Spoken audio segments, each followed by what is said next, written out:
ازيكم عاملين ايه؟ يا رب تكونوا بخير وفي احسن حال. وحشتوني قوي قوي من الفيديو اللي فات. نبدأ الفيديو كده ونصلي على النبي ونقول اللهم صل وسلم وبارك على سيدنا محمد وعلى اله وصحبه اجمعين. طبعا نبتدي الفيديو كده. جمعة مباركة علينا وعليكم كده. طبعا النهاردة الجمعة. قلنا بقى ايه، فطرنا كده مرضتش بقى ايه اصور لكم الفطار. الواحد بيبقى اصلا صاحي من النوم مش متظبط كده لسه، وبيبقى لسه مش فاق كده. ف جهزت فطار كده مع نفسي، ويا دوبي دخلت كده بقى ايه، قمنا من على الفطار. قلت ايه ابتدي معاكم الفيديو على طول. لميت كده الصينيه مكان الفطار، وغسلت كده الطبقين اللي هما ايه طلعوا مني.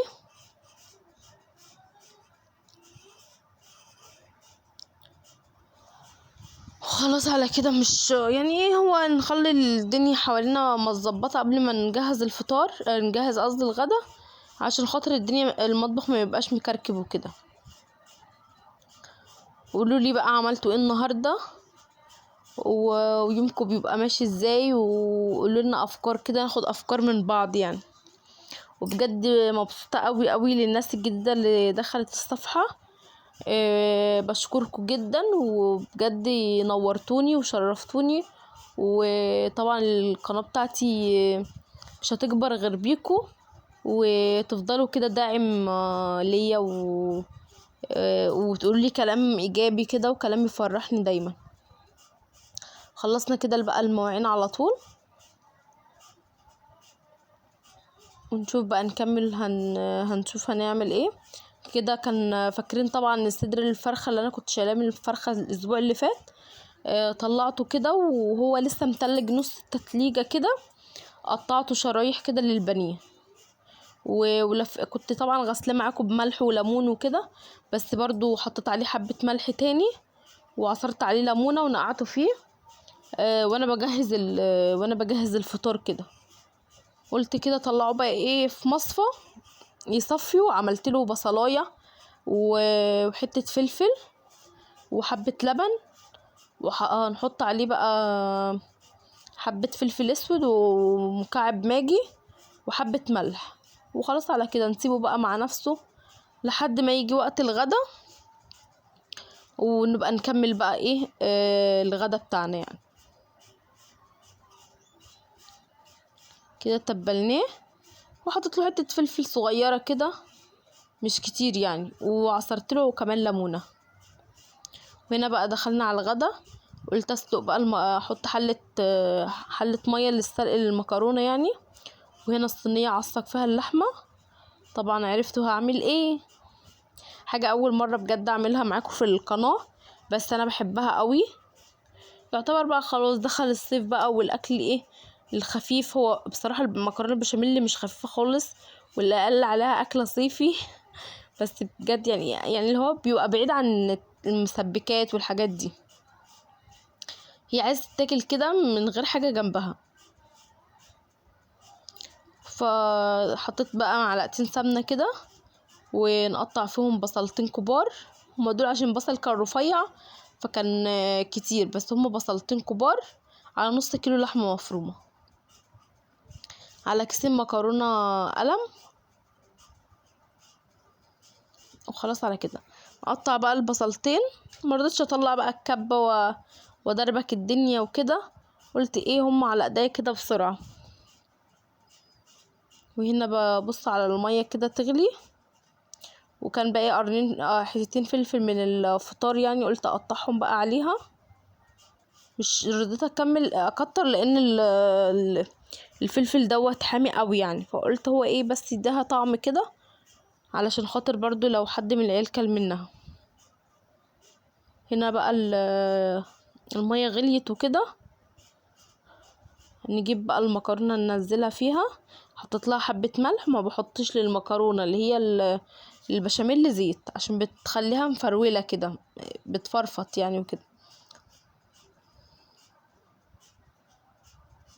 كده نقلبها كل فترة كده، نقلبها عشان مش تلزق في بعضها وتمسك في الحلة من تحت.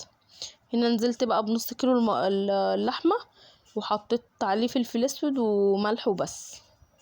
محبش البهارات الكتير، هي تحسوا ان بهارات التقليدية بتاعت الامهات بتاعت زمان، بس احنا تعودنا عليها، ما تعودناش على الحاجات الكتير الاوفر، اللي هو يعني مش عارفة آه، ايه وايه. الناس بتحط كمية بهارات كتير بتضيع اصلا طعم الاكلة.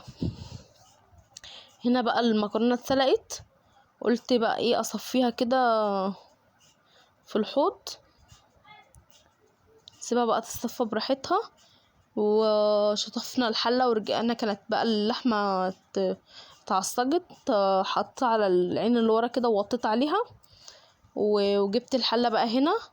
نحط بقى ايه دقيق، زي يعني زي السمنة زي دي، بس انا عشان خاطر السمنة كانت مش ماسكة بعضها كده في العلبة، الجو حر وطلعتها من التلاجة ساحت على طول، ف مش يعني مش عرفت قد ايه، فانا بحطها كده لحد ما تحس ان هي ايه، آه يعني عامله زي ايه، ولا السمنه كتير ولا الدقيق كتير، تلاقيها متناسقه كده مع بعضيها.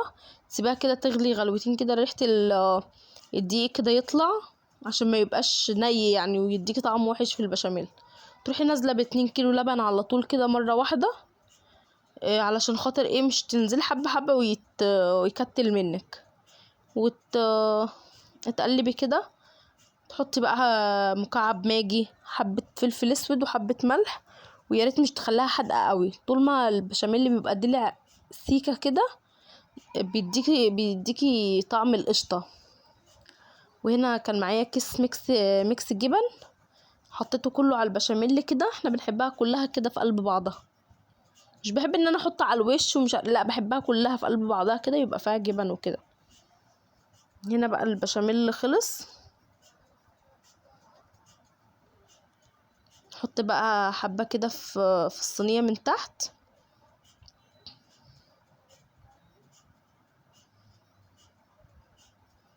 ونحط بقى نص المكرونة تحت، ونحط عليهم برضو مغرفة من اللي هي البشاميل عشان تكون منغنغة كده كلها بشاميل كده.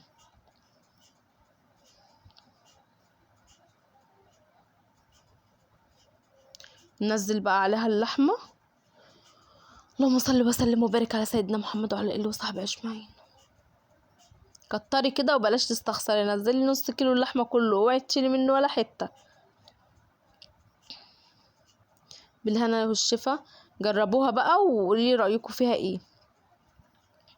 نزلت بقى بباقي المكرونة كده، بصراحة لقيتها شوية لان العيال دخلوا بقى ايه خدوا حبة ومش عارفه وكده، فلقيتها لا شوية على الصينية، فسلقت حبة كمان اللي هما دول، رجعت سلقتهم. ننزل بقى كمية البشاميل كلها،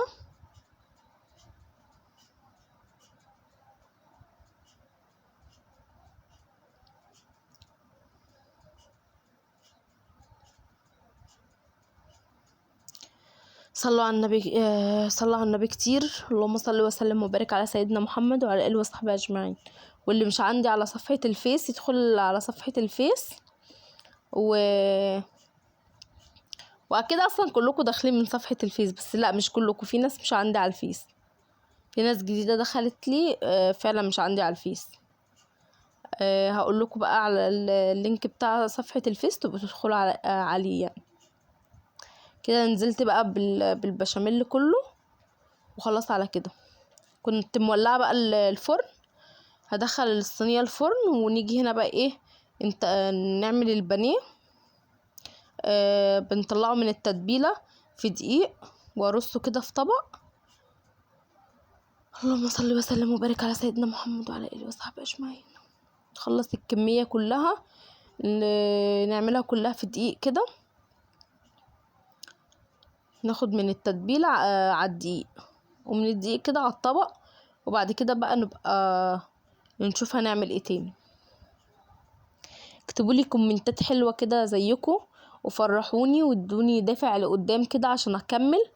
وبجد انا يعني كومنتاتكم حتى لو كومنت واحد بيفرحني وبيسعدني بجد، لما بلاقي ان انا مثلا لا عدد المشاهدات زاد، عدد اللايكات زاد كده، حتى او لو ما زادش كتير، بس انا حاسه ان يعني ايه الناس بدأت تتفاعل معايا وكده، بتدوني فعلا يعني ايه بتدوني احساس كده ان انا حد شايفني يعني. فربنا يسعدكم ويفرحكم دايما يا رب. المهم كده خلصنا بقى الكميه كلها بالدقيق. جبت اللي هو الكيس اللي هو اسمه كريسبي ده، حلو بصراحه بحبه قوي، اللي هو الحار. وحطيته كده، فضيته على حبه الدقيق اللي في الطبق، وجبت كسرت في البوله دي بيضتين، حطيت عليهم حبه فلفل اسود، ونطلع بقى نحط من اللي هي اللي انا عاملاه في الدقيق ده في البوله اللي فيها البيض، ونرجع نعمله في البقسماط.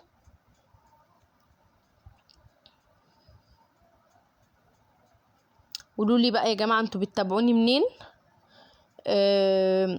يعني اعرف بقى انتوا كلكم من الشرقيه ولا في حد خارج مصر وحد خارج الشرقيه وكده؟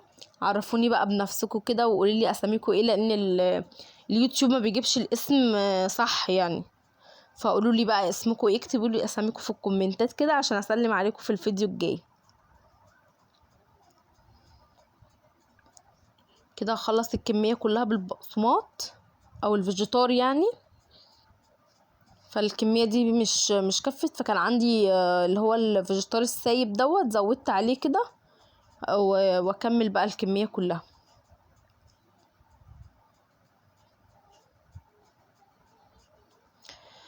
اللهم صل وسلم وبارك على سيدنا محمد وعلى اله وصحبه اجمعين. استغفر الله العظيم يا رب، استغفر الله العظيم. ادعوا للبلد يا جماعه، ادعوا للبلد، ربنا يكفينا شر الحاجات الوحشه اللي بتظهر، اللي ظهرت جديد ديت، اللي احنا عمرنا ما سمعنا عنها دي. ويحفظ اولادنا ويخليهم لنا يا رب، وما نشوفش فيهم حاجه وحشه ابدا يا رب. بجد اللي احنا فيه دوت حاجه صعبه قوي يعني. انا بتهيالي انا نفسي اشيل جلدي كده وعين عيالي جواهم وخبيهم من الحاجات اللي احنا بنسمعها دي والله. ربنا يسترها ان شاء الله. كده خلصت كل الكميه بقى، ادخلها كده شويه في الفريزر عقبال ما المكرونه تستوي يعني، خلاص تبقى داخله خلاص ان هي بتاخد لون من على الوش كده. اروح بقى ايه دلوقتي حطيتها يجي نص ساعه كده في الفريزر، ودلوقتي بقى طلعتها، قلت بقى ايه احمر البانيه كده على طول، علشان العيال جاعت وابو العيال جاع وحالتنا بقت بالبلا خالص. هيكرشني يا وليه، هيكرشني. كده ننزل بقى بالبانيه في الزيت السخن.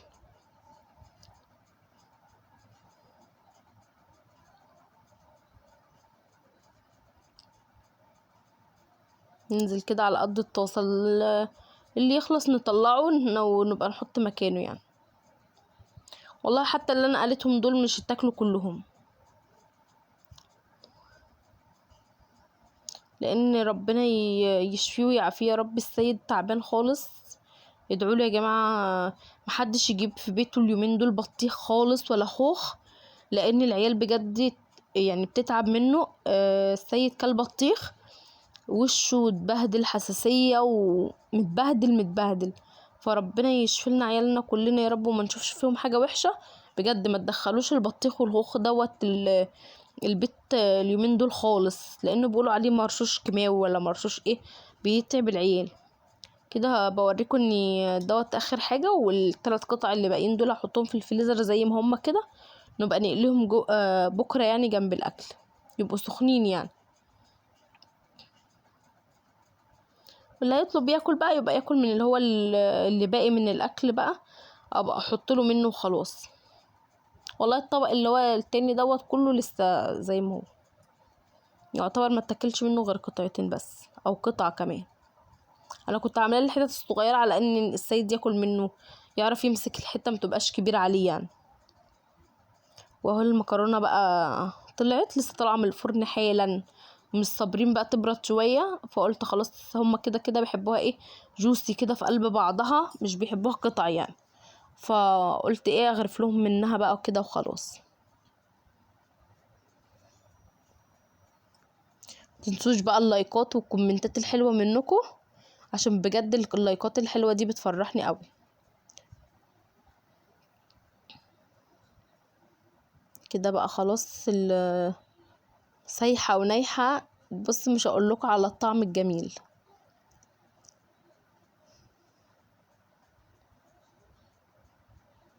قلت اعمل صينية كبيرة يعني عشان خاطر تقضينا النهاردة وبكرة. بكرة بقى تعالوا بقى شوفوني في الروتين اللي هعمله في الشقة بكرة. وخلاص على كده، باي باي.